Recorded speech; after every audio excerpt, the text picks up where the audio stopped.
When I signed that paper, I thought I was doing something good. Something kind. Something that would make my late husband proud of me.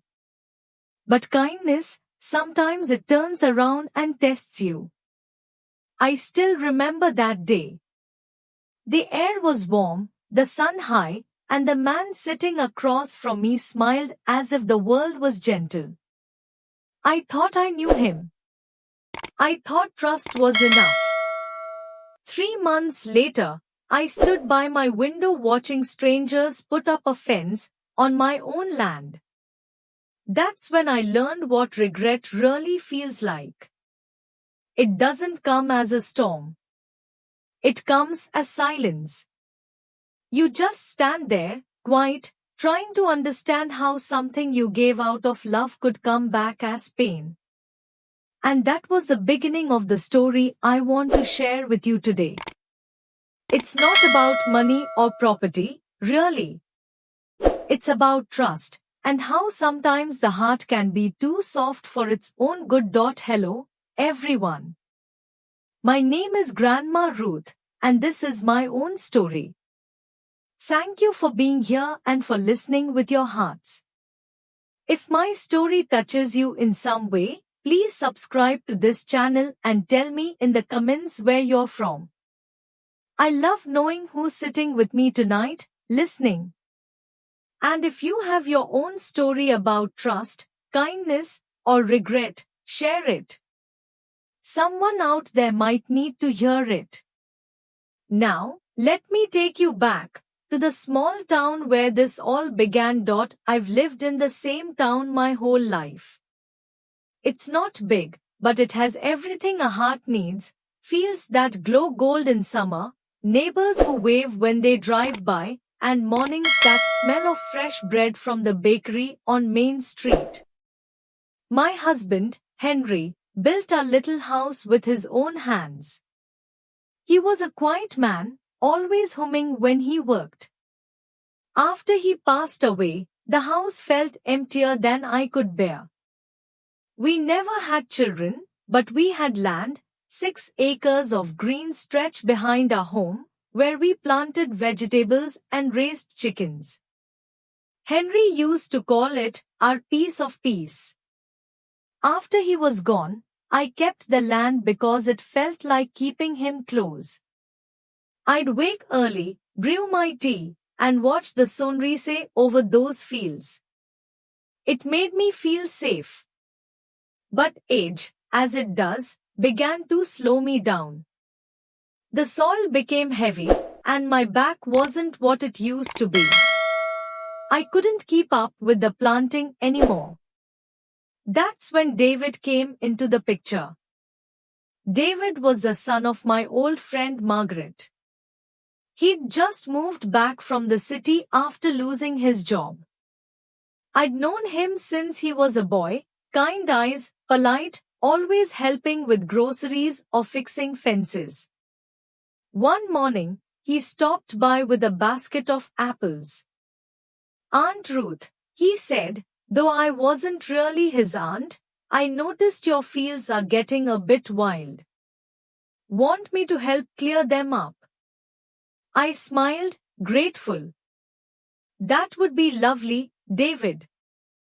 I've been meaning to, but these knees of mine don't listen anymore." He laughed. "Then let me do the listening for you." And just like that, he began coming around every week. He mowed, trimmed, planted new seeds. I'd bring him lemonade, and we'd talk about the old days. Soon, the land looked beautiful again, like Henry had never left. Sometimes, when I watched David work, I felt something warm in my heart. Not love, not exactly, but the comfort of having someone who cared. As weeks turned into months, I began to trust him more. He'd bring me groceries, drive me to the doctor, even fix the broken railing by the porch. Neighbors started saying, "You're lucky, Ruth. That young man's like family." And I believed it. One evening, we sat under the oak tree that marked the corner of my land. The air smelled of grass and rain. He said softly, "Aunt Ruth, you know, I've been thinking. If I could use part of your land, I could start a small garden business. Flowers, herbs, people in town would love it. Of course, I'd share the profit with you." I hesitated. "That sounds nice, David, but I don't know much about business." He smiled. "You wouldn't have to worry about a thing. I'd handle it all. You'd still own everything. It would just be paperwork so I can apply for the permits." He spoke gently, carefully. His tone was respectful, reassuring. And I wanted to help him. After all, he'd helped me so much. So, a few days later, when he brought a stack of papers, I didn't read them too closely. I just signed. I told myself it was kindness. I told myself Henry would have done the same. For a while, everything was fine. David started his flower garden, and it looked lovely. People came by to buy herbs and bouquets. He was polite to everyone, and he always made sure I had a share of the vegetables. But slowly, little things started to change. He stopped coming by as often. He built a small shed near the far fence without asking me. And one morning, I saw a sign near the road that said, "Dean's Floral Farm, private property." I stood there for a long time, the wine tugging at my shawl, reading that word again and again, private. My land. My Henry's land. And that's when the uneasiness began. The sign stayed there for days before I gathered enough courage to ask David about it. He came by one afternoon, cheerful as ever, his hands smelling of soil and rosemary. "David," I said softly, "I saw the sign by the road. It says, private property. Why would it say that?" He looked away, rubbing his palms together. "Oh, that? It's just for insurance and business registration, Aunt Ruth. You know how formalities go these days." I nodded slowly, though something inside me stirred uneasily. But then a week later, I noticed a couple walking across the back field, measuring the ground. They had papers and a camera. When I asked them what they were doing, they said they were checking the boundaries of the new parcel. I remember my heart tightening in my chest. That night, I pulled out the documents I had signed months before. They were still neatly folded in my kitchen drawer. The print was small, and my eyes struggled to read it under the lamp. But as I read, my hands began to tremble. The paper didn't give David permission to use the land. It transferred it. Every acre. Every inch Henry and I had worked for. It was gone. I sat there for hours, staring at the signature that was mine. The one I had placed with trust and love. How could he do this? And yet, how could I have been so blind? The next morning, I went to his little flower shed. He was there, humming to himself, cutting sunflowers. "David," I said, my voice shaking, "I read the papers." He froze. "You told me it was just business permission," I whispered. "You didn't say you were taking the land." He sighed and set down the shears. "Aunt Ruth, you gave it to me. You signed it. I told you I needed ownership to get the permits and loans." I stepped back. "You told me I would still own it." He didn't answer right away. Instead, he walked to the fence and stared into the distance. You don't understand, Aunt Ruth. I needed a start. You don't even use the land anymore. I'm making something of it. You should be proud. Proud. That word cut deeper than any knife. That evening, I couldn't eat. I sat by the window, the one facing the fields that no longer belonged to me, and I cried. Not loud tears. Just quiet ones.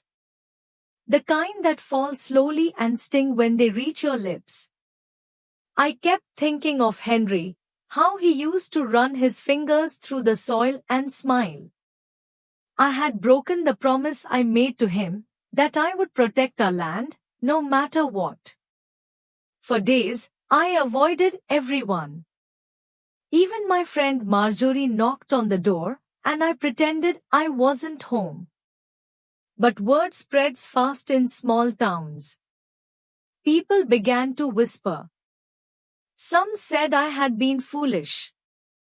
Others said David was only doing what life taught him, to take what's offered. I didn't have the strength to argue. All I wanted was peace again. One rainy afternoon, I received a letter in the mail. It had no return address. Inside was a single sheet of paper and a check. The handwriting was neat, David's. It read, Aunt Ruth, I know you're angry, and I understand. But I've already sold part of the land to pay my debts. I can't undo it. Please use this money to make things easier. I'm sorry. The check was for $10,000. But what was I supposed to buy with that? You can't buy back trust. You can't buy back memories. I tore the check in half and threw it in the trash.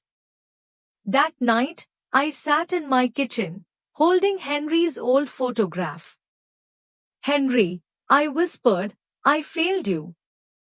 And then something inside me broke, but in a quiet way. Not with anger, but with resolve. I decided I wasn't going to fight him through courts or shout in the streets. That's not who I am. But I wasn't going to let him win my heart, either.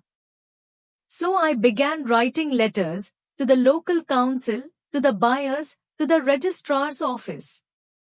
I explained my situation in calm words. I sent copies of my medical records to show I was not in full health when I signed. It took weeks, but one morning, a letter arrived from the council. Due to irregularities in the property transfer and the absence of legal counsel for the original owner, the case will be reviewed. I don't think I'd ever felt that kind of hope before, small, fragile, but alive. David came by 2 days later. He looked angry.